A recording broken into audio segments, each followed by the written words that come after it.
Kaixo berriro.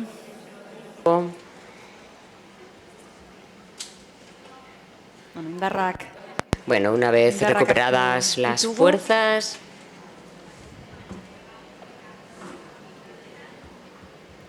Agradecer, como no, también a mis compañeras copresentadoras en este escenario, que a lo largo del día me están acompañando.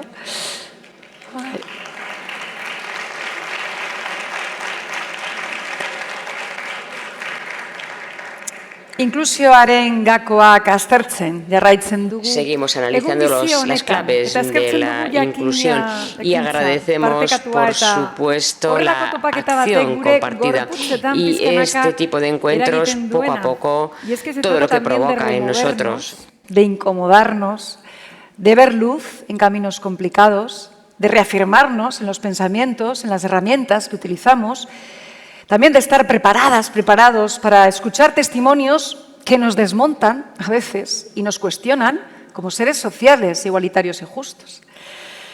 Joseba Zalakaini hitza emateko unea da orain, berak la palabra a Joseba Zalakain. La temática inclusión y agenda urbana. Joseba, licenciado en Ciencias de la Información por la Universidad del País Vasco, diploma de Estudios Avanzados en Trabajo Social por la Universidad Pública de Navarra. Trabaja en el SIS de la Fundación Eguía Careaga desde el año 1996 y es director de este centro desde 2007. Ha participado en diferentes investigaciones sobre servicios sociales, pobreza, exclusión social, dependencia, envejecimiento, discapacidad y drogodependencias y en el diseño de diversos observatorios en el ámbito de las políticas sociales. En lo que se refiere concretamente a las políticas contra la pobreza y la exclusión social, ha participado en la elaboración y la evaluación de diversos planes de inclusión del Gobierno vasco, así como en la elaboración de diversas estrategias en materia de infancia y familia, exclusión residencial o pobreza infantil. Y también ha colaborado con el Gobierno vasco en la actualización de la normativa vasca en materia de garantía de ingresos. Voy a ceder el escenario a Joseba Zalakain, que nos va a presentar a las personas que van a participar en este diálogo, en esta mesa de diálogo, como vemos, con diferentes protagonistas. Por tanto, cedo la palabra a Joseba. Eskerrik asko, txalo berbat. Joseba, mila esker. Joseba.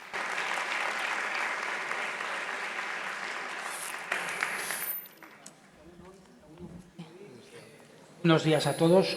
Vamos a seguir un poco la dinámica temática que venimos llevando toda la mañana y queremos un poco continuar el debate sobre esta dimensión territorial, como os ha dicho también comunitaria, de las políticas de inclusión. Y hemos pensado que en ese sentido, después de la conversación de Ricard y Fernando, lo más interesante sería traer a 4 personas de 4 ámbitos muy diferentes que tienen cada uno de ellos una perspectiva un poco distinta sobre esas dinámicas que tienen que ver con el territorio.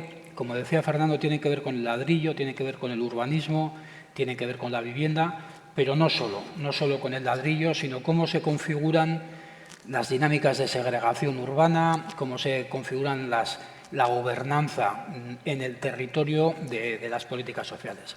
Entonces, voy a ir presentando a los 4 y de la manera más rápida posible, para no perder tiempo, a las 4 personas que van a participar y un poco también de explicaros por qué están aquí, ¿no? En primer lugar, Miguel de los Toyos, que es viceconsejero de Planificación Territorial y Agenda Urbana del Gobierno vasco y licenciado en Derecho por la Universidad del País Vasco.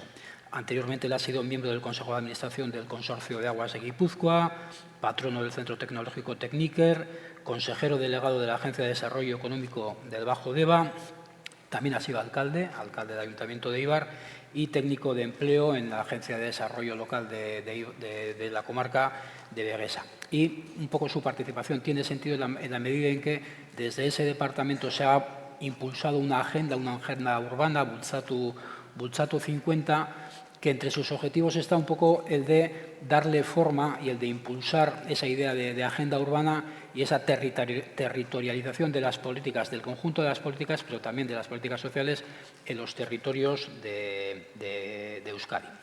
Junto a Miguel de los Toyos va a intervenir también Braulio Gómez, que tiene un perfil completamente diferente, es un perfil académico. Braulio es investigador en la Universidad de Deusto, doctor en Ciencia Política y Sociología por la Universidad Complutense y actualmente, y una de las razones por las que le hemos invitado, es corresponsable del Deusto Barómetro Social y investigador principal de Regional Manifestos Project, un proyecto que financia el Mineco.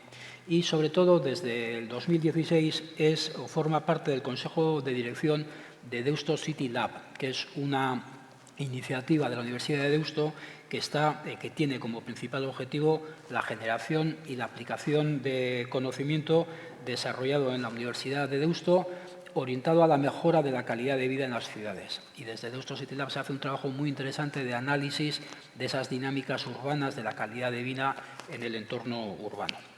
En tercer lugar, va a intervenir Patxi Galarraga, que tiene también un perfil distinto desde el ámbito de la arquitectura y de la arquitectura concienciada con lo social. Patxi es arquitecto por la Escuela de Arquitectura de Donosti y codirige junto con la arquitecta Miren Vives una consultora en arquitectura y urbanismo que se llama Proyecta Urbes, que tiene como objetivo ayudar a las instituciones públicas a imaginar y hacer realidad entornos más inclusivos y más saludables. Este despacho, esta entidad, defiende que desde el diseño de la cocina de una casa hasta la planificación del territorio, todos los proyectos y decisiones, tanto en arquitectura como en urbanismo, deberían tener un objetivo social. Y para ello lo que hacen es proporcionar consultoría y redactar proyectos para instituciones públicas basándose en esos ejes como la equidad, la salud, los cuidados y la sostenibilidad. Y nos parecía también que una reflexión desde la arquitectura, desde el urbanismo y desde el diseño arquitectónico de los espacios era algo esencial si queríamos hablar de la inclusión desde los territorios. Y finalmente, la cuarta persona que hemos considerado interesante invitar es Eider Bilbao. Eider Bilbao actualmente es concejala de Educación en el Ayuntamiento de Bilbao desde estas elecciones. Ella es licenciada en Economía por la UPV, ha trabajado en cuestiones relacionadas con lo tecnológico, fue asesora del Departamento de Justicia y Administración Pública del Gobierno vasco, fue también directora general de Itelazpi, que es la empresa de gestión de las infraestructuras de telecomunicaciones públicas de Euskadi. Y la razón principal por la que le hemos invitado es que desde el año 2015 hasta 2023, durante 2 legislaturas, ha sido directora general del Organismo Autónomo de Viviendas Municipales de Bilbao y, además, entre el 17 y el 20, presidenta de la sección vasca de la Asociación Española de Promotores Públicos de Vivienda y Suelo. Y nos parecía interesante también hablar de vivienda, del acceso a la vivienda, de los sectores más vulnerables. Creo que antes Fernando o Ricard ya nos han dicho que el acceso a la vivienda es hoy uno de los principales factores de exclusión social y, sobre todo, cuál es el papel del conjunto de las administraciones, pero especialmente también de las administraciones municipales, no solo de la autonómica, en lo que tiene que ver con promover y garantizar el derecho a la vivienda. Entonces, presentados, les voy a pedir que suban, porque si no suben la mesa no puede tener lugar. Y voy a explicaros también, mientras se instalan un poco cuál va a ser la dinámica de la mesa. Yo les he pedido a cada uno de ellos que respondan a una pregunta específica que decidimos que podía ser interesante sin PowerPoints, más en un formato de diálogo, pero que den una respuesta a una pregunta específica que nos parecía interesante plantear a cada uno de ellos. Y una vez que hagan esas preguntas, pues como en la mesa de Fernando y de Ricard, pues iniciamos el diálogo. Yo les haré algunas preguntas, pero también os pediría a vosotros y a vosotras pues que penséis en este debate muy amplio y espero que no demasiado heterogéneo entre la arquitectura, el urbanismo, la vivienda, incluso la gobernanza y la segregación urbana, la segregación en muchos ámbitos que se produce. Bueno, pues que penséis en preguntas o comentarios o reflexiones que queráis hacer. Y dicho todo eso, buenos días. Voy a empezar con Braulio y le voy a hacer una pregunta. Ha salido varias veces, se ha planteado en la sesión de inauguración por parte de la vicelehendakari, creo que también Ricard lo ha comentado, y es una cuestión que Braulio ha trabajado mucho, que es las diferencias territoriales, socioeconómicas, pero que luego se reflejan en lo territorial, las diferencias que se producen en la participación, en general en la participación y muy especialmente en la participación política y en la participación electoral. Entonces yo te quería preguntar, bueno, primero, ¿cuál está siendo la evolución de esas desigualdades territoriales en la participación? ¿Cuáles son las causas? Y hasta qué punto esas diferencias, territorios que votan menos frente a territorios que votan más, ¿qué efectos tiene, qué consecuencias tiene desde el punto de vista de la cohesión social y desde el punto de vista de la inclusión? Tienes 5 minutos que creo que son suficientes para respondernos. Bueno, muchas gracias por abrir un espacio pues, que tiene tanta repercusión por su capacidad, ¿no?, de suministrar al debate público no solamente reflexión académica, sino acciones, planes piloto que se han puesto en marcha desde las administraciones públicas que se convierten en referentes, ¿no?, como es que estamos escuchando a lo largo de la mañana. Precisamente yo creo que mi intervención puede tener que ver con algunas pinceladas que ha dejado desde la vicelehendakari hasta pues en la conferencia magistral que nos ha dado pues nuestro invitado de honor, como en el diálogo. Se ha situado como de fondo, ¿no?, la participación, ¿no?, los vínculos, más allá de pues todas estas necesidades como más físicas que suelen ser incorporados en el paquete que intentan pues desarrollar pues esas vulnerabilidades en dimensiones como la vivienda, la sanidad, la educación, ¿no? Y pues hay una dimensión política, ¿no?, que es lo que me pregunta, si es lo que quiero poner sobre la mesa, que es la que puede hacer que se vaya más rápido en las soluciones, ¿no?, de esos problemas relacionados con la salud, con la vivienda o con la educación o con la integración material, ¿no?, de esas personas vulnerables. Porque la abstención se hereda, ¿no? Vosotros sabéis, los que trabajáis con la pobreza, que la pobreza se hereda, ¿no? Que dime la renta de tu familia y tengo muchas probabilidades de decirte la tuya, ¿no? Pues dime si tu familia vota, ¿no? Y también tengo muchas probabilidades de acertar para saber si tú vas a abstenerte o a votar.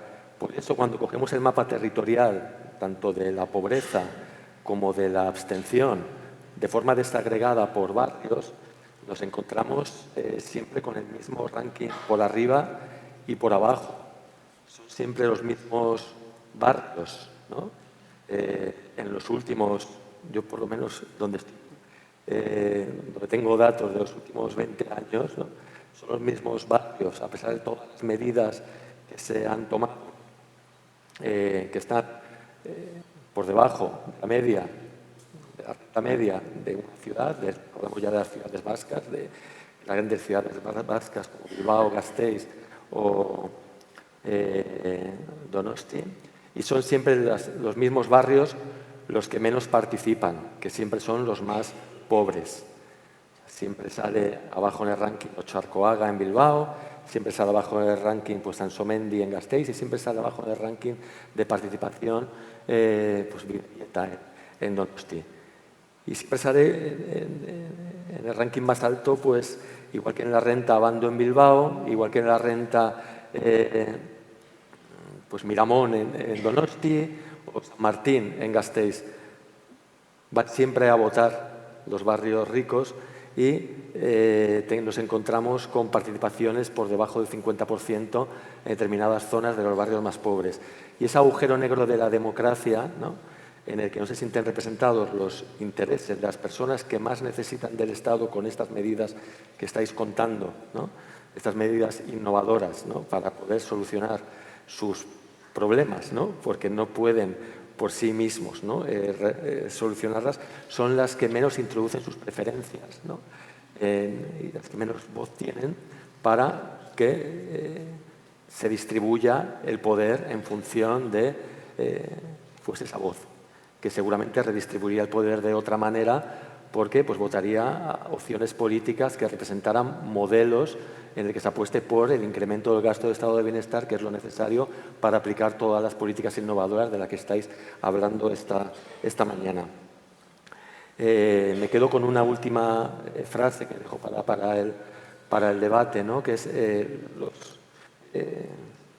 vosotros también habréis oído muchas veces que en el modelo pues, más neoliberal, que no se creen las medidas que se implementan, pues, entre otros espacios territoriales como Euskadi, hablamos de la renta de garantía de ingreso, que ya se ha hablado como una iniciativa que es un modelo de intervención del Estado para solucionar la pobreza que se puede aplicar si creemos que el Estado tiene que intervenir. Pues habréis oído que el otro modelo más liberal pues nos cuenta que los pobres son pobres porque quieren, ¿no? Pues también tenemos que cambiar la lógica de la abstención, ¿no? El que no vota no es porque no quiere. Se pueden implementar medidas, ¿no? Porque el que no vota no es que no quiera, ¿no? Sino que no tiene los mecanismos, no tiene el espacio adecuado para poder incorporar su voz a la toma de decisiones. O sea, que los que creemos que el Estado puede intervenir, ¿no? En vivienda, en sanidad, en educación, también tenemos que poner sobre la mesa en los planes de intervención o de lucha contra la pobreza y contra la vulnerabilidad, reducir esa brecha entre los barrios. También tenemos que pensar que los pobres no votan porque no quieren, sino porque no se implementan medidas que pueden acercarlos a que su voz también sea tenida en cuenta para solucionar esos desequilibrios territoriales que también se dan en Euskadi y sobre todo en las principales ciudades. Entonces, ¿tú dirías que además de una segregación urbana hay una segregación electoral en Euskadi o que la segregación urbana se traduce en segregación política? Claro, yo he dejado datos de una correlación evidente, ¿no? Si coinciden sistemáticamente los barrios que más votan, ¿no?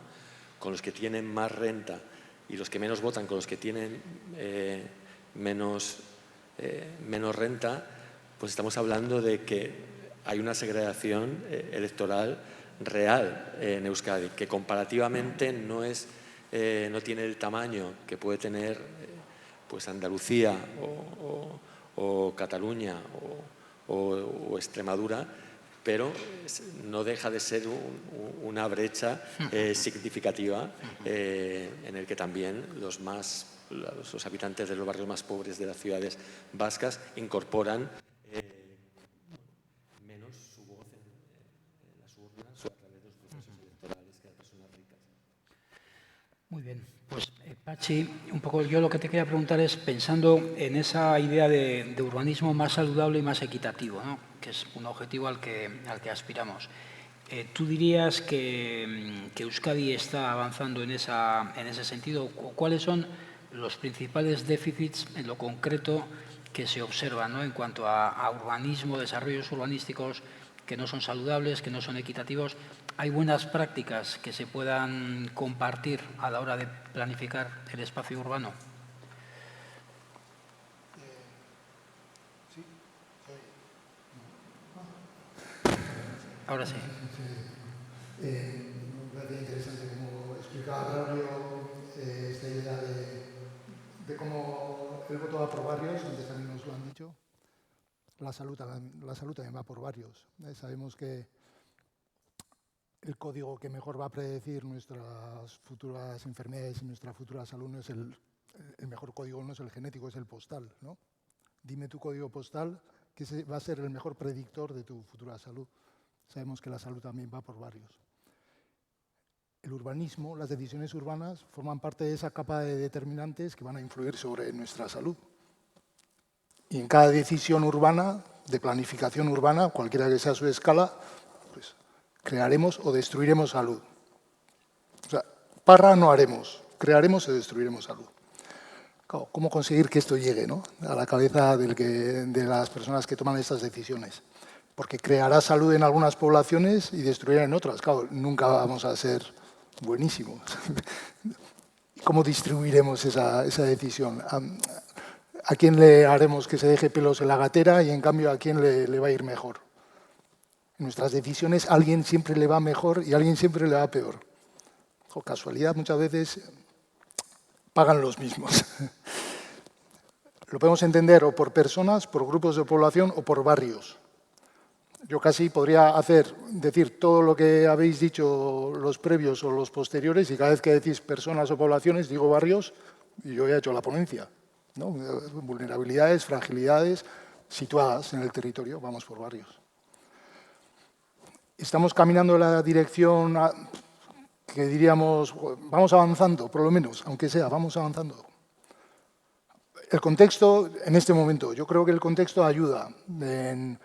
Por ejemplo, en urbanismo, después de la locura de la burbuja inmobiliaria y todo eso, en la que no había otra cosa que crecimiento, pues ahora toca repensarse un poco, reconstruir, coser, bueno, toca pensar, al margen de que imaginemos cómo puede financiarse un municipio si no es creciendo. Claro, tenemos un modelo en el cual los municipios se financian a base de crecer. Digo, ojo, ¿cómo voy a hacer el siguiente plan general si no voy a crecer? Eso, a ver cómo casa, es difícil.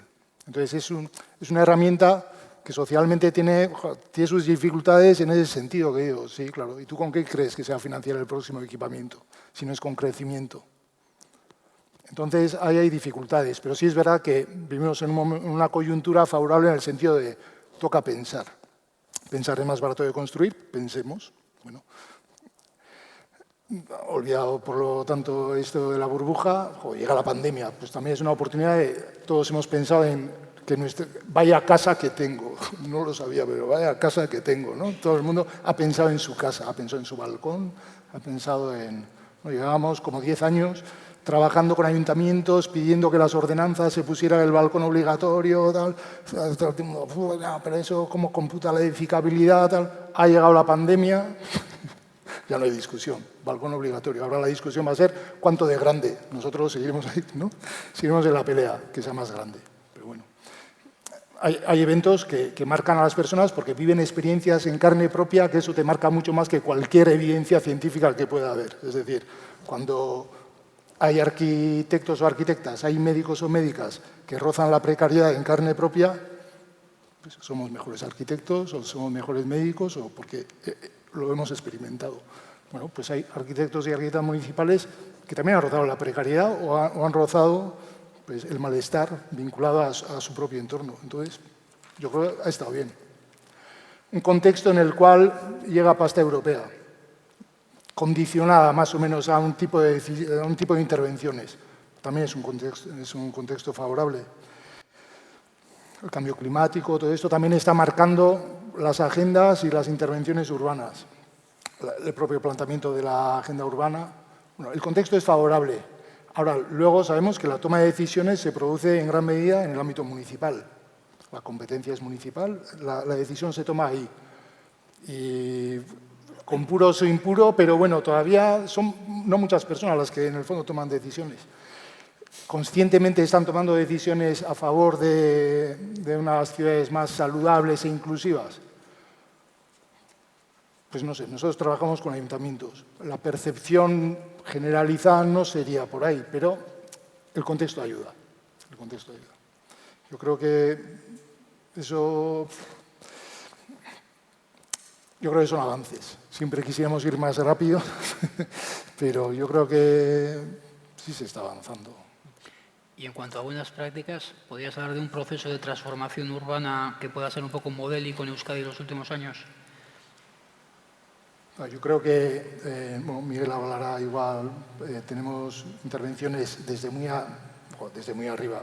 En Euskadi hablar de una intervención desde muy arriba, ¿no? Pero en la escala administrativa, que desde arriba se hagan intervenciones que vayan a llegar a lo local de regeneración urbana, en el cual no solo se cambia el ladrillo, pues está muy bien. Y que en ese aterrizaje se plantee que tiene que haber una oficina físicamente ubicada en el lugar, pues es entender que hay que estar en el territorio. Con todas las torpezas que tiene un elefante llegando a un territorio pequeño. Es decir, es entender que es muy difícil poner todos los engranajes para llegar al detalle fino, ¿no? Porque el conocimiento, todo lo que hay en el territorio, lo saben los del territorio. El que llega desde fuera, pues, bueno, es torpe. En ese sentido es torpe, pero bueno. Yo creo que sí es un ejemplo muy importante. Pero luego, claro, muchas veces la escala pequeña que mencionaban por aquí, en pueblos pequeños, yo creo que también se están haciendo intervenciones como muy interesantes en su pequeñez. Acabamos de terminar en Rentería, pues en una intervención, un diseño compartido con todas las escuelas públicas del municipio y todos a la vez, cada uno desde su autonomía, pero con un marco compartido de cómo cambiar sus entornos exteriores. Bueno, algo han entendido también en ese ayuntamiento, es decir, ahí está, hablamos de vínculos, pero ¿a alguien le parece que hay algo, una magia mayor que lo que ocurre de 4:30 a 5:30 a la puerta de una escuela pública? Hay una magia mayor de generación de vínculos permanentes que van a durar además cada día, años, necesidades compartidas y se tejen conversaciones y vínculos en torno a necesidades compartidas de gente de orígenes bien diferentes.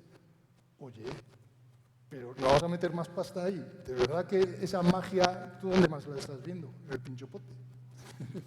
¿Dónde estás viendo eso? En el parque infantil. Le llamamos parque infantil. ¿Ocurre algo más o no lo estamos viendo? ¿Ocurre algo más que el juego infantil, los parques infantiles? Yo con mis vecinas marroquíes era el único sitio en el que estaba, ahí y en la puerta de la escuela. ¿Dónde están legitimadas? ¿Dónde se sienten legitimadas a ir al espacio público? Pues al parque infantil y la puerta de la escuela. Entonces hay municipios que sí le dan mucha importancia. Y está muy bien. Entonces, aunque tengas una escala pequeña, estás haciendo inclusión con una cosa que es en apariencia es una tontería y no lo es. Porque las cosas son importantes si le das importancia. Y a lo que no le das importancia deja de ser importante. La importancia es así. Nos parece que eso es muy importante y no nos parece una pequeñez mencionarlo en un sitio gordo. Hay que gastar dinero ahí, por ejemplo. Entonces hay pueblos que se lo han tomado muy en serio y son experiencias tan pequeñas que no se pueden casi contar aquí, pero pues en Anzuola se hace o, bueno, seguro que tenéis experiencias cercanas que lo habéis conocido. Muy bien, pues la pregunta para Miguel no es muy distinta, ¿no? Vosotros justamente acabáis de presentar el primer informe de seguimiento de la Agenda Urbana de Euskadi. ¿Qué nos dice ese informe, ¿no? ¿Cuáles son las principales conclusiones? ¿Qué proyectos contempla? Y los indicadores de Bultzatu 2050 también, ¿qué imagen nos dan? De esa imagen más cualitativa de ciertos avances que nos decía Pachi, ¿se traslucen a esos indicadores? Buenos días. A ver, ahora se me oye a mí. Ahora sí. Vale.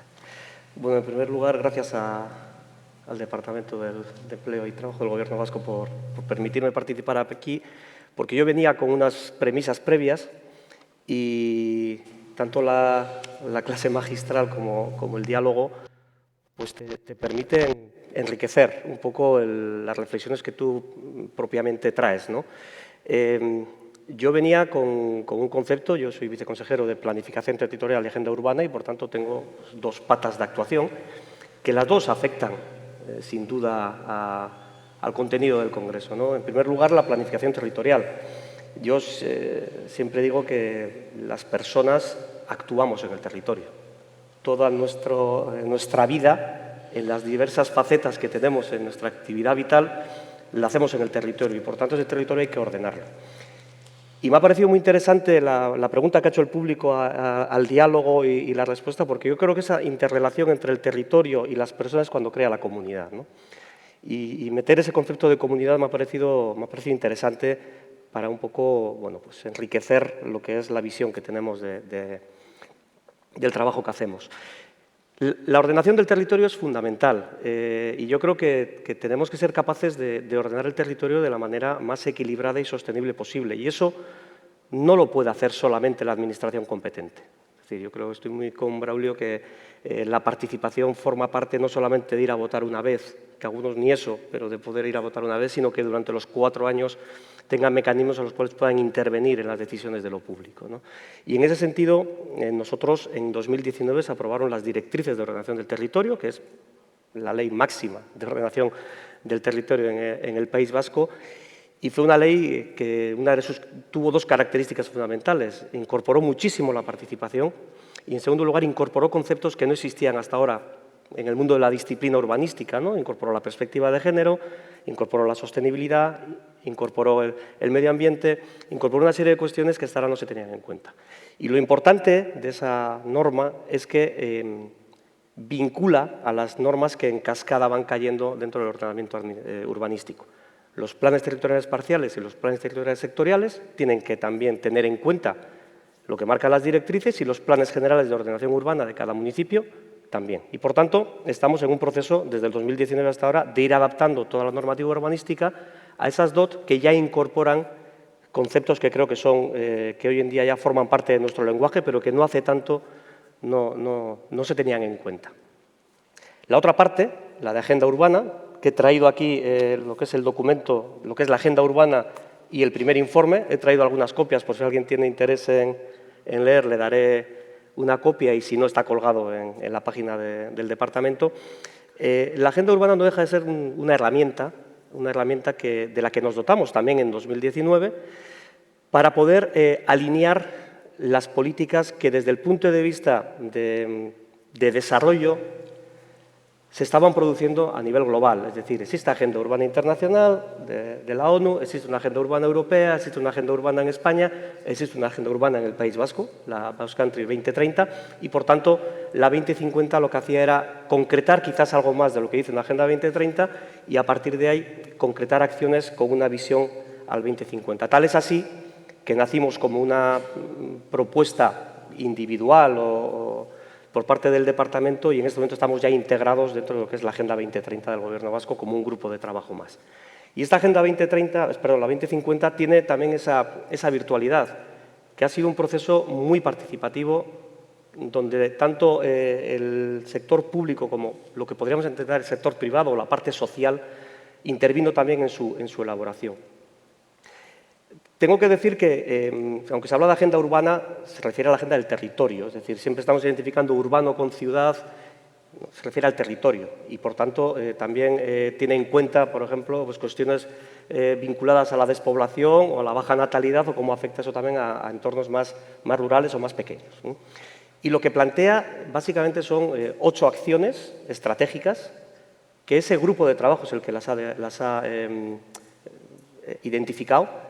Y a partir de ahí se trabaja sobre ellas y a través de una serie de indicadores, 60 indicadores en este caso, bueno, pues establece en qué grado de desarrollo nos encontramos. Lógicamente estamos en una fase muy embrionaria, en el sentido de que la agenda se aprobó en 2019, 2 años de pandemia, pues a todo el mundo lo ha afectado y también al desarrollo de los proyectos de la agenda, pero bueno, se van viendo pequeños cambios en el ámbito de la vivienda, en el ámbito del desarrollo sostenible, en el ámbito de la resiliencia de las propias ciudades. Hay temas pendientes en el ámbito de la movilidad, de la energía, pero bueno, vamos avanzando. Yo sí quisiera centrarme un momentito, porque además me han interpelado, entonces lo voy a utilizar, en el objetivo que desde el propio departamento trabajamos dentro de esos 8 objetivos, que es el de la regeneración urbana integral. Desde el Departamento de Planificación Territorial y Agenda Urbana se elaboró un inventario de secciones censales, porque el concepto de barrio estadísticamente no existe y, por tanto, hay que irse al de sección censal, una serie de indicadores, les aplicamos 65 indicadores de carácter urbanístico, lógicamente, pues, edad de los edificios, accesibilidad de los edificios, situación del entorno urbano también, equipamientos si existen o no existen, actividad económica si existe o no existe en el barrio y indicadores de carácter social, renta de las personas que viven en el barrio, edad de las personas que viven en el barrio, tipología, si viven solas, si son en familias, origen, formación, tasa de desempleo. Es decir, con eso se trabajó en 1.700 secciones censales y nos dio que con un índice de vulnerabilidad o alto o muy alto, es decir, por encima de la media, más de 500 secciones censales, que estaban en ese concepto de vulnerabilidad de ese barrio o de esa sección censal. Cuando hablamos de vulnerabilidad, por eso a mí me gusta decir que no estamos en barrios vulnerables, sino estamos en barrios vulnerables, estamos con personas vulnerables, porque así lo dicen los indicadores de carácter general, aunque comparto con Ricard el concepto de arraigo, de pertenencia a los barrios, generalmente barrios que pueden estar degradados urbanísticamente, incluso con rentas bajas, con situaciones sociales complicadas, pero tienen un sentimiento de pertenencia muy importante a ese barrio y eso ayuda mucho. Y lo que emprendimos nosotros es un unos proyectos de regeneración en algunos de esos barrios identificados. En lo que hacemos es regeneración urbana y, se me permita decir, regeneración humana, por buscar un símil. Es fundamental el compromiso de los ayuntamientos, porque es verdad que nosotros lo impulsamos, pero los ayuntamientos son la institución cercana y tienen que identificar también que es importante actuar en ese barrio, y es fundamental también, lógicamente, la participación de los que viven en el barrio, de las que viven en el barrio, porque incluso en algunos casos pues, se va a actuar sobre sus edificaciones, es decir, se va a hacer rehabilitación también de los edificios y, por tanto, son propiedades privadas donde también tendrán ciertas responsabilidades. Y cuando hablamos de regeneración urbana integral estamos hablando de rehabilitación de edificios, pero estamos hablando también de actuación en el entorno urbano, estamos hablando de dotar de equipamientos a barrios que ya no lo tienen, estamos hablando de buscar figuras de emprendimiento o de generación de actividad económica en los barrios que han ido perdiendo con el paso del tiempo, y estamos hablando también de medidas para incorporar también a las personas que viven en ese barrio y buscarles ciertas soluciones. Empezamos en 2018 con 4 barrios, con 4 proyectos piloto. A día de hoy estamos en 21 barrios, en 21 municipios, en 25 barrios, una inversión de cerca de 135 millones de euros y esperamos afectar o intentar ayudar a en torno a 4.000 viviendas. Quiero resaltar la importancia que tiene la parte social de todo esto, porque en 11 de esas actuaciones nos coordinamos con el Departamento de Empleo para poder identificar también esas realidades, esas necesidades desde el punto de vista de empleo, de formación que pueda haber en el barrio. Pero también tengo que decir que es la parte que más cuesta dentro de la regeneración urbana. Y por ello hemos preparado también, y este año hemos puesto en marcha 2 proyectos piloto con la Cruz Roja para, en 2 barrios, en este caso en el municipio de Soraluce y en el municipio de Santurce, en cada barrio hacer una actuación de diagnóstico específico del barrio, es decir, casi ir puerta a puerta para conocer la realidad social, no lo que dicen las estadísticas, sino lo que dice la realidad, y poder hacer un plan de acción específicamente para esos barrios, es decir, reforzar esa parte social quizás dentro de lo que es la regeneración urbana, porque yo creo que todo el mundo entiende fácilmente lo que es adaptar un edificio, mejorarlo urbanísticamente, pero a veces cuesta también qué medidas hay que adoptar para que esas personas que pueden tener cierta vulnerabilidad poder actuar sobre ella. Muy bien. Pues, Eider, un poco la pregunta a Eider, es verdad que en el espacio urbano pues hay equipamientos públicos, pero hay viviendas también, ¿no? Y la vivienda también forma parte de este debate territorial y la vivienda se ha convertido en un problema de acceso muy importante, sobre todo para los sectores económicamente menos favorecidos. Desde la importancia de la vivienda también en los elementos de inclusión, ¿qué políticas se han hecho desde un ayuntamiento, grande pero un ayuntamiento? ¿Qué políticas se pueden hacer desde lo municipal de promoción del acceso a la vivienda? Vale. Bueno, primero decir que sabéis que la competencia en vivienda recae sobre la Comunidad Autónoma Vasca, digo porque creo que ha habido aquí, pero en cualquier caso la propia ley del 315 de vivienda ya regula de alguna manera que los ayuntamientos deben colaborar, ¿no?, en esa función social de la vivienda. Y es ahí donde los ayuntamientos encajamos, pues cada uno como puede, con los recursos que puede, para poder atajar, ¿no?, y poder abordar este objetivo. Bueno, y ahí está Bilbao, ¿no? Bilbao tiene en estos momentos un parque de 4.228 viviendas, uno cada 83 habitantes, personas, ciudadanas de Bilbao, vive en una vivienda municipal. Es un parque bastante extenso comparado con otros municipios y otras regiones y que, bueno, que lo gestiona directamente el ayuntamiento. Sí deciros que es verdad que Viviendas Municipales tiene 100 años, por lo tanto, bueno, pues un parque, por un lado, muy antiguo, que tiene más de 100 años, y parque más nuevo, porque, bueno, pues últimas promociones pues son recientes, desde hace 2 años. ¿Cómo gestionamos? ¿Cómo se gestiona el parque? Pues básicamente a través de la demanda, a través del listado de Etxebide, ¿vale? Y entonces el ayuntamiento lo que hace es, por un lado, promocionar, es de poner a disposición a los ciudadanos bilbaínos, ciudadanas y ciudadanos bilbaínos, parque municipal, y por otra parte tiene la obligación de mantenimiento de ese parque antiguo, ¿no? Traerlo a este siglo XXI de alguna manera y poder cumplir con la calidad y con los estándares que tienen que tener las viviendas, ¿no?, de hoy en día.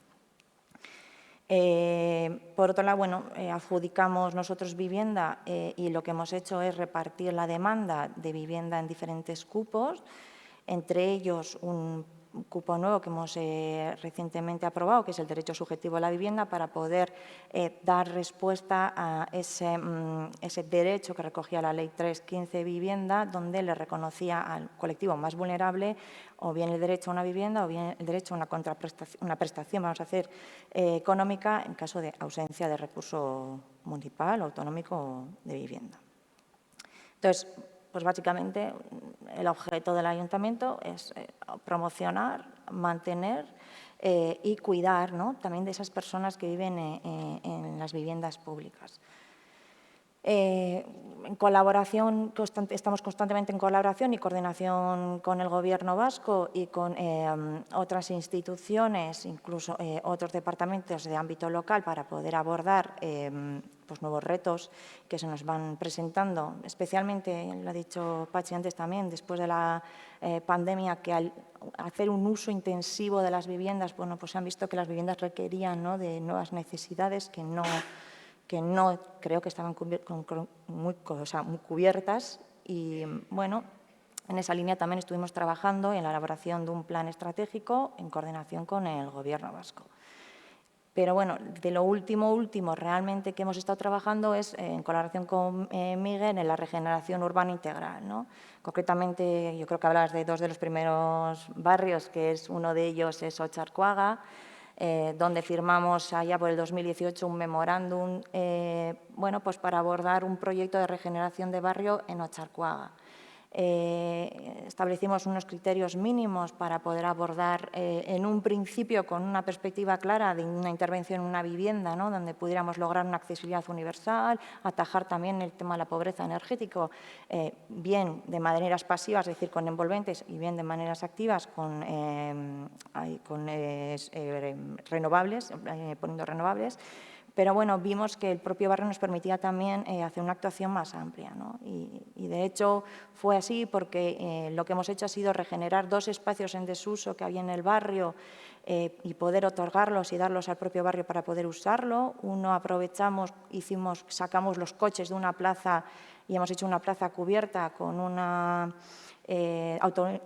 comunidad de autoconsumo compartida, donde aporta energía al propio espacio, pero también a algunas de las viviendas de alrededor. Abrimos una oficina de rehabilitación, vosotros lo teníais muy claro, que había que hacer una actuación y unas actuaciones de tanta magnitud, pero también tan invasivas muchas veces en las propias viviendas, pues requiere que las propias personas usuarias tengan un espacio donde poder ir a preguntar pues, qué hay de lo mío, cómo va, qué está la obra, pues son personas obreras dando vueltas por ahí, pues, ¿no?, por preguntar un poquito qué situación está, cuándo acaba, pues cuando hay una junta de vecinos, qué se aprueba en la junta de vecinos, ¿no? Un poco esa actuación. Luego vimos también la necesidad de, bueno, pues analizar un poco, como consecuencia de la COVID, pues las volumetrías de las viviendas y poder ver si había un margen de poder ampliar esas viviendas, ¿no?, o bien hacia arriba o bien ampliarlas. Y, de hecho, aprovechando la propia ley de vivienda, a través de la declaración de necesidad, pues hemos logrado hacer dos proyectos donde vamos a ampliar, vamos a dar más metros cuadrados a las casas y una terraza para que puedan bueno, ampliar unas casas que de por sí ya son pequeñas, son 50, 60 metros cuadrados, alrededor de 15 metros cuadrados más. Según íbamos avanzando, la verdad que fuimos también un poco adaptándonos, ¿no? Es lo que tiene también un proyecto piloto, que podíamos permitirnos de alguna manera ir cada uno en su ámbito y cada uno saliendo de su propia zona de confort, poder avanzar en nuevas necesidades que estábamos constantemente escuchando en el barrio. Abrimos la oficina de rehabilitación, que era una antigua haurreskola pública y una casa de la mujer. En estos momentos está propiamente la oficina de Barrio Hay. Hemos aprovechado también a hacer 3 salas de reuniones y abajo hay una sala de exposición donde hay artistas noveles creando arte.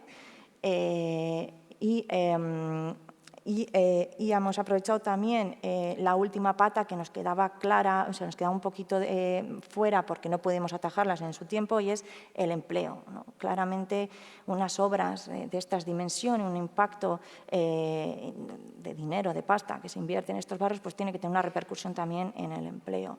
Y encontramos a través de las mesas de inclusión un formato de poder buscar nuevos mecanismos o nuevas formas o nuevos trabajos, nuevos empleos vinculados de alguna manera con la propia regeneración urbana, ¿no?, que se estaba generando en el barrio. Y encontramos, bueno, pues hablamos con el Departamento de Empleo y Trabajo, y ellos también lo tenían muy claro también, y hemos podido poner en marcha pues 2 proyectos pilotos, 2 planes de empleo, uno de personas que se estaban formando y a su vez asesorando a las personas, usuarias de viviendas municipales en brecha digital, y uno que hace lo mismo pero en brecha energética, que básicamente brecha digital, pues no os voy a explicar, más o menos se hace la idea. Básicamente la Administración electrónica ha puesto a disposición de todos los ciudadanos una ventanilla más, enseñarles cómo. La otra parte es pues lo que creo que muchos de nosotros nos puede ser, que no saber una factura del gas, una factura de la luz, no sabía bien la potencia, si podía acogerse a bonos sociales o al asesoramiento individualizado a esas personas, en el que básicamente les pedimos que traigan la factura y se les lee un poco y se les orienta a ver si tiene bien dimensionados sus consumos de suministros. Y un poco, ¿no?, fuimos también, nos presentamos a otro proyecto europeo que nos dieron, ¿no?, nos reconocieron un poco ese esfuerzo de esa labor de regeneración urbana en el barrio, que bueno, ahora, ¿no?, seguimos en esta línea. Y bueno, pues nos ha permitido de alguna manera escribir unos renglones de cómo abordar, ¿no?, estos proyectos de regeneración, contemplando obviamente una escucha activa en el barrio, pero por otra parte, ¿no?, aportando todos con cada una de nuestras competencias a la suma, ¿no?, de un proyecto muy multidisciplinar, ¿no?, y que exige de alguna manera una máxima coordinación entre las instituciones. Perdona, es que me está llamando el secretario del ayuntamiento. Y bueno, en esa línea seguimos trabajando porque, de hecho, bueno, vamos a 2 proyectos nuevos más, por lo tanto, siguiendo un poco esta línea de trabajo. Y no sé si he respondido a la pregunta, pero vamos, hablo de mi libro y... El acceso a la vivienda, vale. El acceso a la vivienda se hace en viviendas municipales es a través de la lista de Etxebide. Igual que si fueras a ser demandante de Alokabide, ¿vale? Entonces usamos, es un poco por eficiencia, pues la misma lista, no hay lista propia. Hay municipios que tienen lista propia, también, pero Bilbao no la tiene. Entonces, por un lado está la manera ordinaria, que es vas a Etxebide o vas a las oficinas de viviendas municipales y dices, quiero ser demandante de vivienda. Que vienen a ser que tengas ingresos entre 3.000 y 39.000 euros, pues y entrarías en el proceso de verificación de vivienda. El extraordinario es un proceso que tenemos que llamamos carencia sobrevenida, pero inmerso, vamos a decir, en un programa que se llama Servicio Municipal frente a Desahucios, en colaboración con los servicios sociales del Ayuntamiento, en el que atendemos aquellas necesidades de urgencia, vamos a decir, sobre todo derivados de desposesión de viviendas, desahucios. ¿Vale? Entonces, se hace, por un lado, una atención primaria en los servicios sociales de la unidad de base, pasa luego a viviendas municipales y allí, bueno, se hace un asesoramiento jurídico para explicar a las personas ciudadanas todos sus derechos, cómo puede defenderse ante esta situación. Y en última instancia, y si cumple unos requisitos, son adjudicatarios de una vivienda municipal. Hay otras maneras de acceder, unos realojos como consecuencia de una actuación urbanística en el barrio, y sí colaboramos extensamente con bastantes asociaciones en el que, bueno, hacen trabajos o hacen planes o programas específicos de inclusión donde, bueno, solicitan la cesión de viviendas para poder desarrollar todos esos programas y esos proyectos que tienen.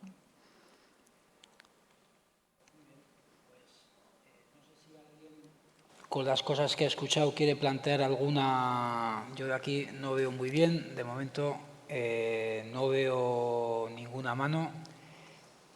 si no me equivoco no veo ninguna mano, pero como decía Fernando, no vais a salir de aquí sin hacer una, dos o tres preguntas.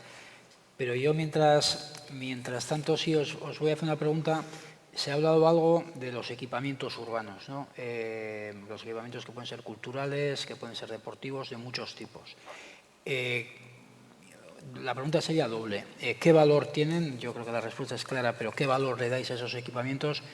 Y sobre todo si tenemos necesidad de alguna manera contemplar el desarrollo de esos equipamientos de otra manera. O sea, lo estamos haciendo bien, estamos generando o manteniendo los equipamientos que necesitamos, o de alguna manera tenemos que darle una vuelta y hacer algún tipo de nuevas inversiones o de cambios en las formas en las que producimos equipamientos públicos y los gestionamos y los mantenemos, o la sociedad ya no nos pide equipamientos públicos.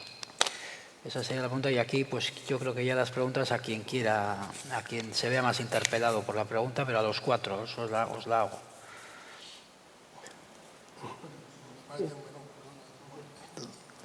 Me parece un melón porque la sociedad puede pedir o no pedir. Es que, claro, si nos ponemos a oír a la sociedad, al final terminamos oyendo a los mismos. Entonces, no sé si a veces no hay que apagar altavoces, porque al final los que más hablan son los que menos van a necesitar. Y si por escuchar fuera, tendríamos Euskadi lleno de campos de pádel, pistas de pádel. Porque el que ya se ha aburrido de hacer no sé qué deporte y tal, ya lo siguiente es pedir pistas de pádel. Los ayuntamientos ponen oídos y además, pues sí, mira, lo que más necesitamos, pistas de pádel. La caricatura es esa, pero tampoco anda lejos. Entonces, oír... Lo justo. Lo justo, yo creo. Mirar más, yo creo, mirar más. Entonces, todos observatorios y yo creo que ayudan bastante más que encender altavoces un poco al tuntún. Otra cosa es abrir los altavoces bien abiertos, bueno. Al margen de qué nos puede estar diciendo la sociedad, yo creo que los equipamientos, igual un par de retos sí tenemos. Tres. Bueno, uno está en Vitoria, ¿no? La idea del centro cívico es una especie de intuición que lo es que funciona, que igual lleva a otra escala, otro tamaño de municipio, o incluso la misma idea podría funcionar incluso con equipamientos dispersos pero conectados, que no hace falta parirlos en un mismo edificio, pero la transversalidad municipal, es decir, siempre tenemos que parir el edificio cultural, un edificio deportivo, hay que hacerlo así. Entonces, la transversalidad tan deseable, municipal por lo menos, otra cosa es, entre otras escalas administrativas, pero desde luego dentro del municipio, a ver si somos capaces de parir dispositivos que por lo menos sean algo más complejos, que el área de cultura ha hecho esto. Uno, transversalidad. Dos, que la institución se comporte como una institución, es decir, parir el equipamiento y el servicio de manera que sea capaz de reaccionar a usos imprevistos y adaptar el equipamiento a lo que ahí ocurre. Yo no puedo comportarme como una institución siempre y decir, no, perdona, este uso no estaba previsto en este equipamiento, esto no, esto tampoco, no, esto en este horario no. Eso. Y tres, parir el equipamiento y el servicio de manera que se estimule, se fomente, se facilite la gestión compartida comunitaria de ese, desde su concepción y diseño hasta su propia gestión. Tiene que ver con puertas, salas, ubicación de determinados usos en la planta baja conectado con el espacio público. ¿Alguna vez habéis visto bibliotecas públicas que abran las puertas, estén en la planta baja y saquen estanterías a la calle sobre ruedas y unas sillas y las pongan fuera? Cualquier bar hace esas cosas. Pero no una biblioteca pública que quiere estimular la lectura y todo eso. No, me coloco aquí arriba de una especie de torre, tienes que pasar unas escaleras, un torno. Es decir, realmente parir los equipamientos con esa vocación y da igual de qué tiene que ser. Pero si vamos de vínculos, vayamos de vínculos. Yo creo que hay que ir de eso. Sí, yo, de hecho, un apunte brevísimo. En el libro de Pogam, del que nos habla hoy, hay un capítulo muy interesante sobre el papel de las bibliotecas públicas en la generación de vínculos, ¿no? Entonces, yo creo que ese ejemplo está muy bien traído. Braulio. Yo creo que hay que vuelto a colocar, ¿no?, sobre esta mesa algo que se ha oído toda la mañana, ¿no? Es cuando hablaba Ricard de que innovación siempre hacen los mismos y que hay una parte territorializada que no hace innovación, que sufre o disfruta la innovación que hacen siempre los mismos, ¿no? Y cuando tú dices que, bueno, si dejamos hablar a la sociedad, no vamos a escuchar a una muestra representativa de la sociedad en que esté representados los barrios más pobres o los territorios que nunca tienen voz. Vamos a escuchar no a los que piden pádel, ¿no? Incluso que, aunque tengan buenas intenciones y quieran 100 bibliotecas porque a nosotros nos gusten más, tampoco es representativo de lo que quiere cada uno de los espacios que no están representados porque no tienen voz y que coinciden con los barrios más pobres. Entonces, cuando hablamos de equipamientos culturales, ¿no?, o equipamientos para los espacios, también tenemos que pensar, queremos disminuir la brecha que hay, ¿no?, en presencia, en la creación, ¿no?, a través de mis intereses, que soy capaz de colocarlos donde se oyen para que las decisiones tengan que ver con mis intereses. Sí, pues voy a fomentar el capital social, ¿no? ¿Cómo se mejora el capital social? Pues igual, pues la abstención, como antes yo decía, se hereda, pero también la participación es contagiosa, ¿no? Incorporar redes de personas que votan, de personas que tienen más recursos, puede ser más interesante que acercar guetos de equipamientos a cada uno de los territorios que nosotros pensamos que los necesitan, ¿no? O sea, también desde las instituciones pueden fomentar y tener idea de qué bienes o valores quieren preservar con cada una de las intervenciones, y eso pues hay que pensarlo, ¿no? Y yo soy muy partidario de que de posibilitar o forzar que se mezclen los barrios con menos rentas con los de menos rentas y no dar a los territorios o a los barrios pobres lo que tienen los barrios ricos, ¿no? Que yo creo que es, o a los pueblos que están desconectados, ¿no? Para que no se conecten, les ponemos ya todos los equipamientos para que ya se desconecten del todo, ¿no? De donde toman las decisiones y donde van a seguir haciendo, bueno, a diseñar el territorio en función de sus intereses. Yo cuando comentaba a Miguel que a mí me encanta, ¿no?, que la participación esté en el eje de todos los diseños, ¿no?, y de todas vuestras actividades, bueno, pues hay que ver quién ha participado, ¿no?, al terminar la película, ¿no? Si han hecho innovación los mismos, si han participado los mismos, aunque sea un proceso participativo, pues no ha reducido la desigualdad de la voz presente en ese espacio donde se han tomado las decisiones, también con los equipamientos. Eider, Miguel. Al hilo de lo que ha dicho, tenemos que conseguir que la participación deje de ser una obligación legal a convertirse en algo normalizado. Es decir, en este momento cualquier proceso normativo tiene una obligación legal de participación. Me imagino que esto es como todo, ¿no? Es decir, igual hay que generar una serie de obligación legal para que se convierta en hábito, ¿no? Pero sí es verdad que yo creo que será objetivo cumplido cuando esa participación sea rica, es decir, sea también transversal, no hablamos de nosotros, sino de la propia participación. Pero sí es verdad que se participa mucho, en general, por lo menos en lo que nos toca a nosotros, desde el ámbito del asociacionismo. Participación individual no hay tanta, pero sí que hay asociaciones que defienden determinados intereses que sí que participan, por lo menos en los procesos de elaboración de normas. En la regeneración urbana hay una mesa en cada barrio en la cual está el Gobierno vasco, está el Ayuntamiento y están los vecinos. También representados en esa mesa donde se habla de todo lo que se está haciendo en el barrio y, por tanto, también tienen su papel. Pero en el ámbito del equipamiento, yo creo, puede sonar feo, ¿no?, pero la pandemia yo creo que ha vuelto a generar la oportunidad del barrio. Yo creo que nos volvió a hacer, aparte de intentar ver cómo podemos mejorar nuestras viviendas por dentro, porque se convirtieron de ser un sitio donde solamente pues íbamos a comer, a cenar y a dormir casi, lo hacíamos toda la vida, y ahí surge el tema de los balcones. El decreto de habitabilidad que aprobó el Gobierno vasco le ha quitado cómputo algo de aprovechamiento al hacer balcones para que no se pierda dentro de lo que es el edificio. Pero sí que ha vuelto a generar la oportunidad del barrio, pero no solamente desde el punto de vista de que nos movíamos menos, casi no podíamos ni salir de casa, sino que a partir de ahí hemos visto que se pueden hacer muchas cosas en el barrio que habíamos dejado de hacer. Pero por eso hay que volver a reconstruir los barrios, en el sentido de que los barrios tienen que volver a tener pequeño comercio, tienen que volver a tener ciertas actividades, tienen que volver a tener equipamientos que les permitan hacer cosas.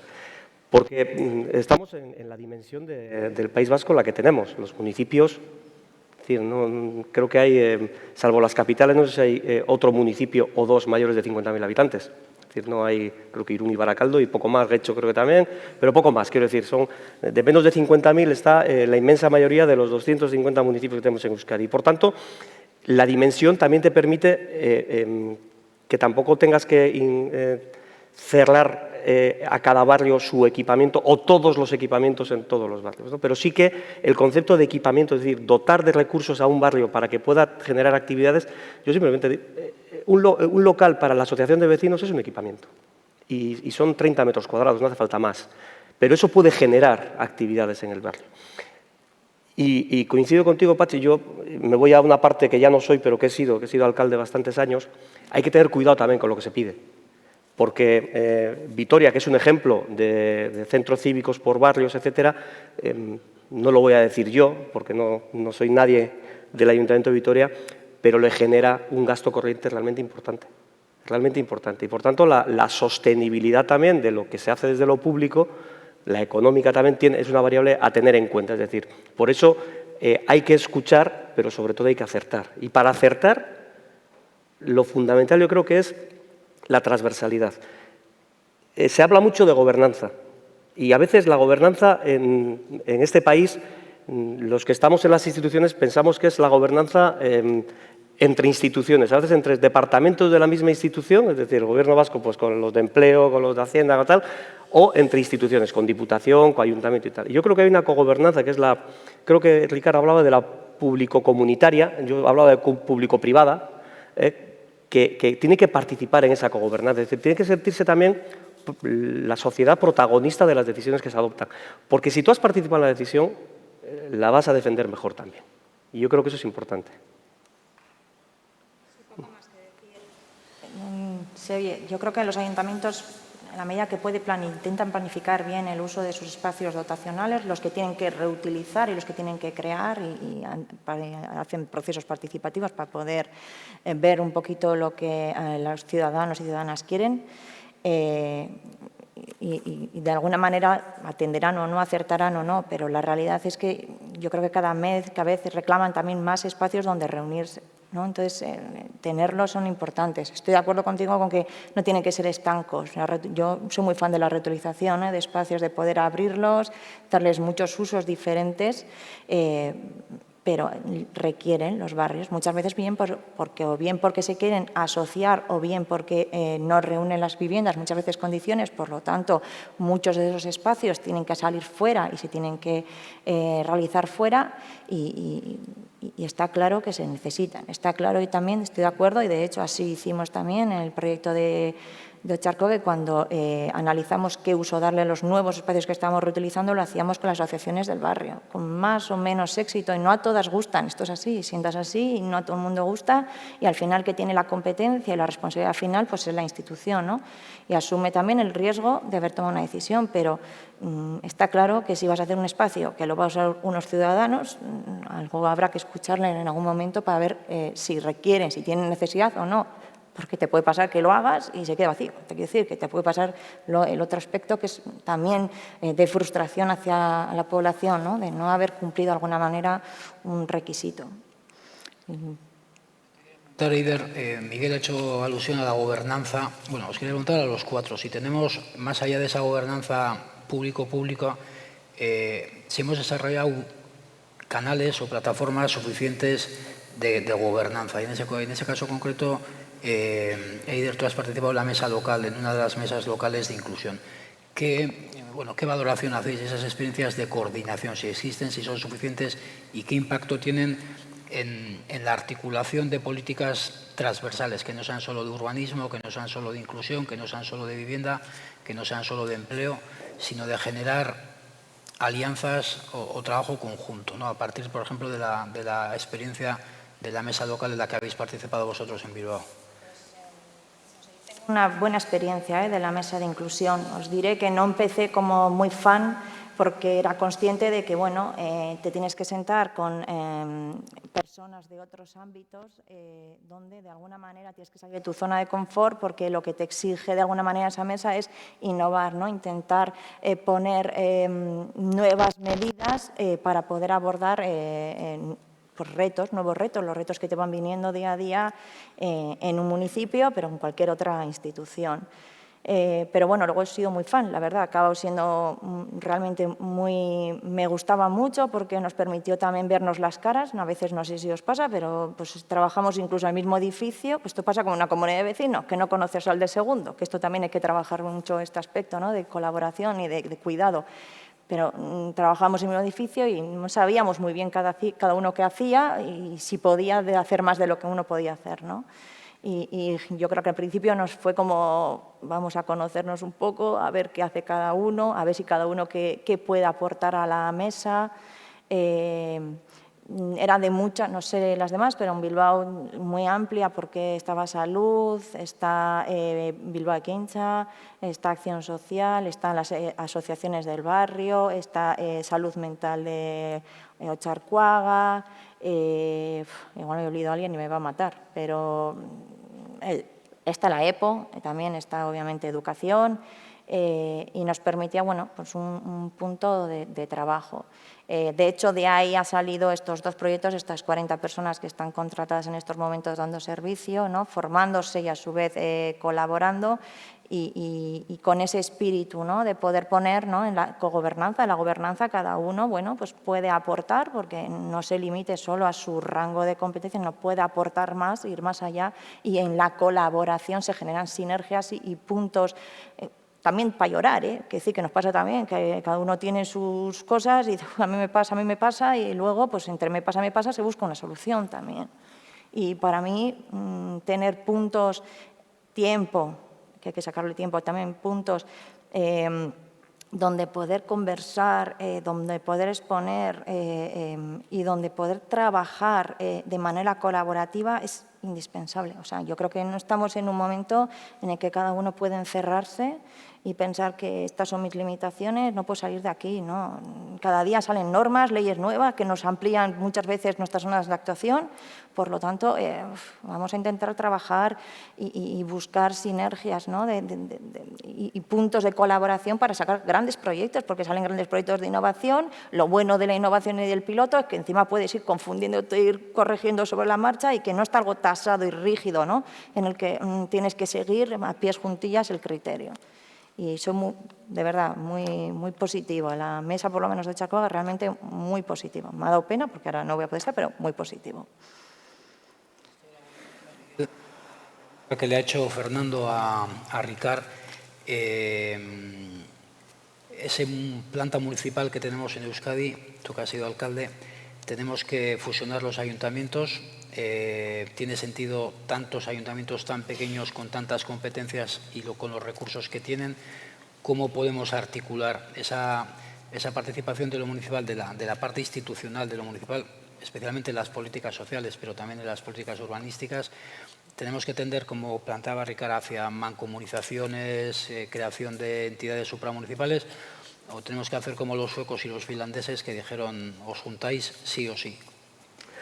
Pues te voy a contestar lo que ha contestado Ricard, que me salva la vida. A ver, yo no contemplo en el corto, ni en el medio y en el largo me extraña que se vaya a... Es más, creo que en Euskadi ahora hay un ayuntamiento nuevo. Sansolo creo que es, ¿no? O sea, que decir, vamos a más, no a menos. Que hay uno más. No creo que eso esté en la cabeza de ningún gobernante en este momento. No digo que no pudiera ser adecuado hacerlo, pero no veo que no... es decir, los ayuntamientos, y luego miramos al de al lado, y esto, bueno, yo que como soy político lo puedo decir, como la suma de dos ayuntamientos dé una mayoría política distinta, olvídate. En Extremadura han hecho un ejercicio que creo que está a punto de romperse. O sea, lo han intentado, dos municipios grandes, o sea, ya importantes se han fusionado, o bueno, han llegado a un acuerdo de fusión, pero creo que está... Es decir, eso es muy complicado. Hay muchas variables y luego aparte de los piques entre vecinos y tal y no sé qué, que bueno, que parece anecdótico, pero hay gente que lo puede llevar hasta a la guerra, ¿no? En ese sentido yo no lo veo. Yo sí veo soluciones mancomunadas. O sea, yo creo que en Guipúzcoa, por ejemplo, tenemos una cultura muy importante de las agencias de desarrollo económico. Todos los municipios forman parte más o menos de alguna agencia de desarrollo y, por tanto, se hacen actuaciones del ámbito del desarrollo económico de carácter comarcal.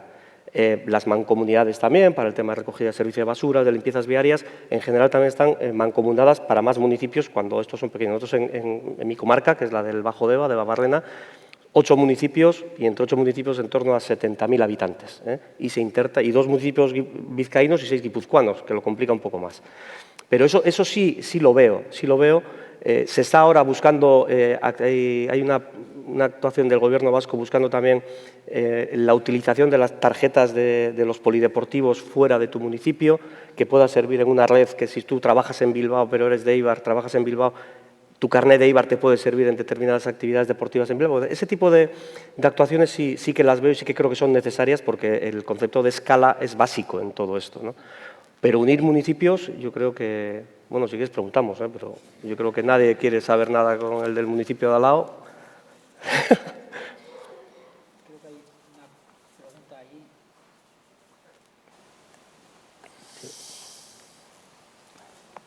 Sí. Una allí y después otra allí, pero ahora creo, veo una mano ahí. ¿Hay una ahí arriba? Sí.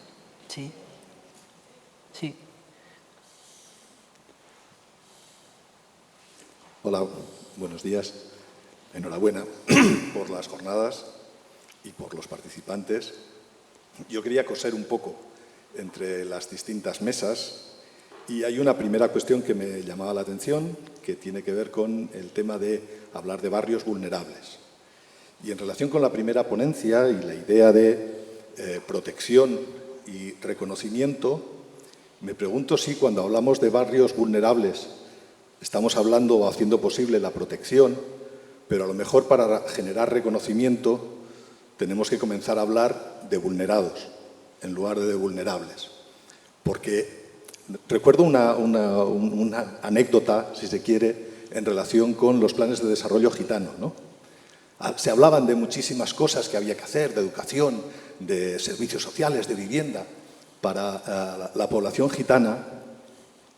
Y en los últimos planes comenzó a hablarse de antigitanismo. Y yo recuerdo de ir a hablar con las distintas direcciones generales y cuando hablábamos de antigitanismo se producía un terremoto. Nadie quería reconocer eso. Y yo creo que, bueno, tenemos que comenzar a ver cuál es la parte de actuaciones por parte de las administraciones públicas y de las políticas públicas que están generando vulnerabilidad. Y que están generando desigualdad entre las personas. Y desde ese punto de vista, la pregunta que os formulo es, ¿no habrá que cambiar ese chip? ¿No habrá que comenzar a hablar de barrios vulnerados en lugar de barrios vulnerables que parece que les devuelve a ellos la responsabilidad de qué es lo que les está pasando? Y después la otra pregunta tenía que ver con... Aquí estamos hablando fundamentalmente desde el ámbito de la agenda urbana, de los planes generales de desarrollo urbano de las ciudades, y Ricard hablaba de planes de barrio. Yo vengo de un barrio que tiene serios problemas de segregación y las actuaciones urbanísticas que son susceptibles de hacerse tendrían un enorme potencial de transformación del barrio. Desde los colegios, que están comenzando a estar segregados, hasta, digamos, la renta y la participación, que efectivamente también en este barrio coincide, ¿no?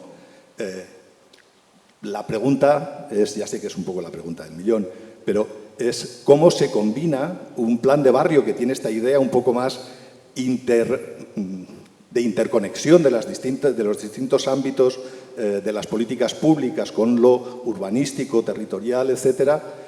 Bueno, ¿qué experiencias, cómo conseguir conectar eso? Porque me da la sensación de que sin esas cuestiones va a ser muy difícil avanzar. Y yo me he pasado esta última legislatura en la relación con los políticos, tanto en el ámbito profesional como en el asociativo, donde todo era a hacer referencias a las dificultades, la administración, es que el marco político, es que no puedo, es que no podemos. Y da la sensación de que la política se ha convertido, el ámbito político se ha convertido en una suerte de caja fuerte de la que no se puede salir para abordar la realidad. Y entonces, bueno, esta era también la otra pregunta que enlaza con lo de la gobernanza, ¿no? Muchas gracias. Si te parece, te cuento a través de una experiencia propia, sobre todo esta última parte, sobre luego el lenguaje, podemos compartir la reflexión. Pero yo vengo de un municipio de Eibar que tuvo uno de los primeros planes de regeneración urbana integral de los que se trabajó, que es en un barrio de Eibar, y dentro de las acciones venía una actuación también había una parte de regeneración y otra de renovación. Es decir, edificios se tiraban y se hacían edificios nuevos. Y hubo que hacer, se está haciendo, una modificación del Plan General de Ordenación Urbana para poder adaptar el objetivo de ese plan a la ordenación urbana del municipio. Quiero decir, un plan de barrio puede traer consigo cuestiones de carácter urbanístico que luego la legalidad las tendrá que cubrir y tendrá que hacer un procedimiento de dotarle de legalidad a ese plan urbanístico que lo incorporas dentro de las acciones previstas dentro de ese barrio. Pero el Plan General de Ordenación Urbana es una herramienta legal obligatoria. El plan de barrio es una decisión política. De cada gobernante en cada municipio decidirá cómo quiere articular sus acciones en su municipio. Pero el Plan General de Ordenación Urbana es una obligación, una herramienta legal que todos los municipios tienen que tener. Si tú, como ayuntamiento, crees en los planes de barrio y una actuación en un barrio exige una modificación del planeamiento, lo que tienes que hacer es, a nivel de ayuntamiento, adaptar ese planeamiento urbanístico a esas necesidades del barrio. Pero, y termino yo porque quiero un tema que ha comentado Braulio, lo enlazo con todo esto. Me llama muchísimo la atención la diferencia de participación entre barrios, nadie se enfade, ricos y pobres, o barrios con unas rentas más bajas que barrios. Lógicamente, eso afecta muchísimo a todo lo que estamos hablando. Quiero decir, si el gobernante que está refrendado mayoritariamente por votantes de un entorno cuyas necesidades son distintas a las que si mayoritariamente fuera aquí votantes de otro entorno, probablemente su programa de actuación, su programa de gobierno sería distinto, ¿no? Y por tanto, creo que es, cuando habláis de la participación, a mí, pues yo que me dedico a esto también, ver que el 40% de los electores no votan, pues te preocupa, ¿no? Te preocupa porque, como siempre dicen, la mayoría absoluta la saca la abstención. Los gobernantes no tienen incentivos para atender una parte mayoritaria que se caracteriza por tener rentas bajas para pues volcar más esfuerzos en atender sus necesidades. Creo que había una pregunta más por allí. Bueno, si es así muy brevecita, si es tan amable, algo breve que andamos ahí justos. Bueno, pues breve pero difícil. Hay personas que viven mucho tiempo en la calle, ¿no? Que son las personas sin hogar, ¿no? Viven mucho tiempo en la calle. Y bueno, yo soy de Bilbao y viven debajo de las pasarelas, ¿no? Todas las pasarelas que tenemos en Bilbao, pues debajo vive gente, ¿no? No sé. Me gustaría por lo menos escuchar algo de qué es lo que supone urbanísticamente la posibilidad de que esas personas, las personas sin hogar, que viven en la calle, que supone urbanísticamente, no sé, los bancos son todos más pequeños, debajo de las pasarelas hay goteras. Muy bien, Marije, pero yo creo que la pregunta es un poco, en este debate sobre lo territorial, no hemos hablado de un elemento que es la exclusión residencial y las personas sin hogar. Entonces, desde lo urbanístico, desde lo arquitectónico, desde las políticas sociales, bueno, creo que la pregunta, Marije, es ¿qué hacemos ante el sinhogarismo? Es un reto a abordar, realmente.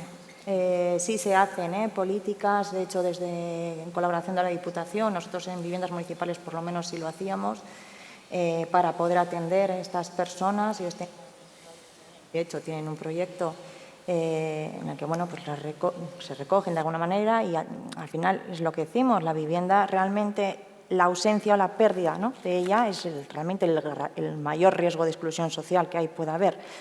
y se hace. En estos momentos sé que consta que el Ayuntamiento también está trabajando en una estrategia en este sentido, pero bueno, está claro que es un reto. Y si vives en Bilbao, nada que es verdad y que está ahí delante y que no podemos tampoco obviarlo.